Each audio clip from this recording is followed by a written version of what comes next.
What's going on, everybody? I'm Fearless, and today we're looking at the top mistakes that I see producers do time and time again in their beat mixes. So let's jump right into this one. So we do a lot of live streams where we do beat critiques for producers, and they send in their best beats, and we're able to give them feedback and help them improve their beats so they can level up and continue getting better as a producer.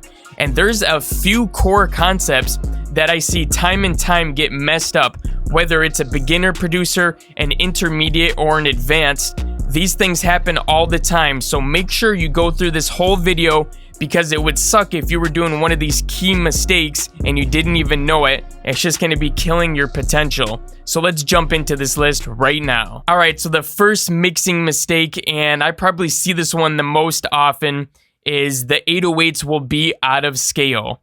And sometimes it's not necessarily just out of scale, but it might not be following the root note.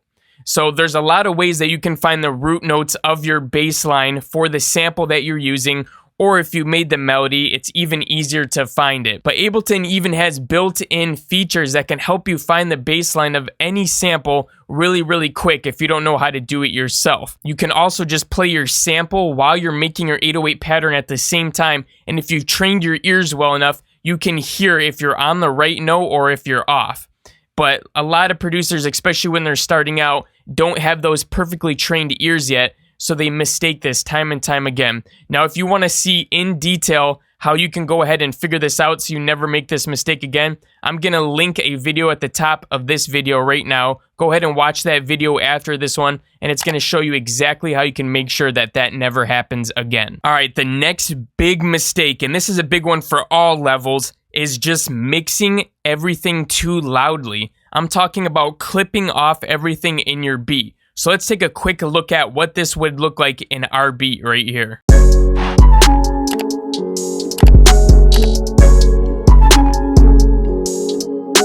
So looking at this beat, you can see that the 808's obviously going above 0, but so is the snare, and everything is extremely loud. Now, even if we go over to the melody, you can see that it's almost peaking around 0 as well, and this is just making the overall mix of our beat extremely loud. And the problem with mixing extremely loud is that the more that you clip, the actually more quality that you're losing from your beat. Because soft clipping, while it may sound good in certain circumstances, it does equivalent to more loss of data and loss of audio. Personally, when I'm doing a mix, the only thing that will ever be clipping is the 808, and I try to make it so that it's only clipping a couple dBs above 0, nothing crazy like 5, 7, 8, or anything above that. Alright, let's take a listen to this beat again. Now, everything is leveled exactly the same this time, but everything is turned down about 4 dBs, so everything isn't really close to 0 and going crazy, but everything is leveled the same as the last beat. Take a listen to how much better this sounds.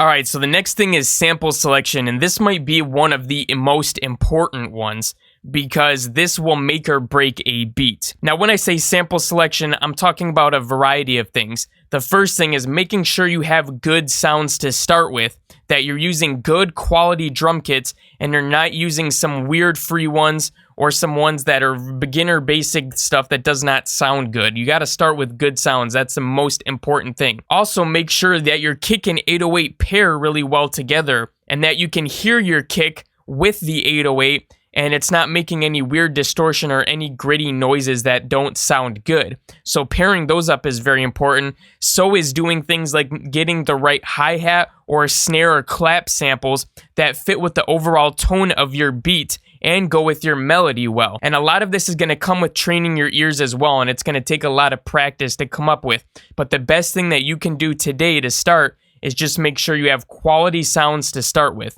And if you don't have a quality drum pack to start with, you can look in the description below. We got some stuff for you. Alright, this might be my most controversial take yet, but bear with me here. You don't need to mix your beats. Mic drop.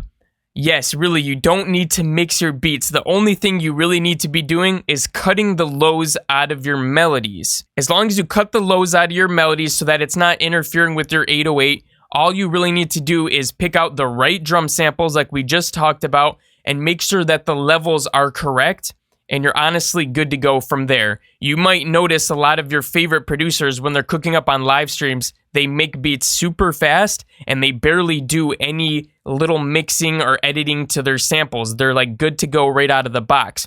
That's because you really don't need to do a ton to your samples. You can get away with very minimal processing, and as long as you have good samples to start with, that's key. You better not be doing this next one. This one is sidechaining your kick and 808 together. I know back in the old day, they used to tell you, hey, sidechain your kick and 808 together so you can hear your kick over your 808. Not anymore. In today's music, your kick should just normally hit well with the 808. Like we talked about in sample selection, different kick drums are going to work with different 808s better. And if you absolutely need to mix your kick and 808 together and they just won't work, but you really want to because it sounds really good, the best thing that you can do, and what I recommend, is to sidechain EQ, not with a compressor, not with a limiter, not with anything else. Use an EQ so that you can duck the EQ frequencies from your kick inside of your 808, so that way they can play well together. Again, I'm going to link a video at the top of this one right now. Go ahead and click on that card, and I'll show you exactly how you can do it with an EQ. But we don't have time for that in this video. Anyways, let's move on to the next one. All right, the next one is doing the same edits every single time. It's definitely okay to have certain presets that you use time and time again, but the same preset shouldn't be used the same exact way every single time.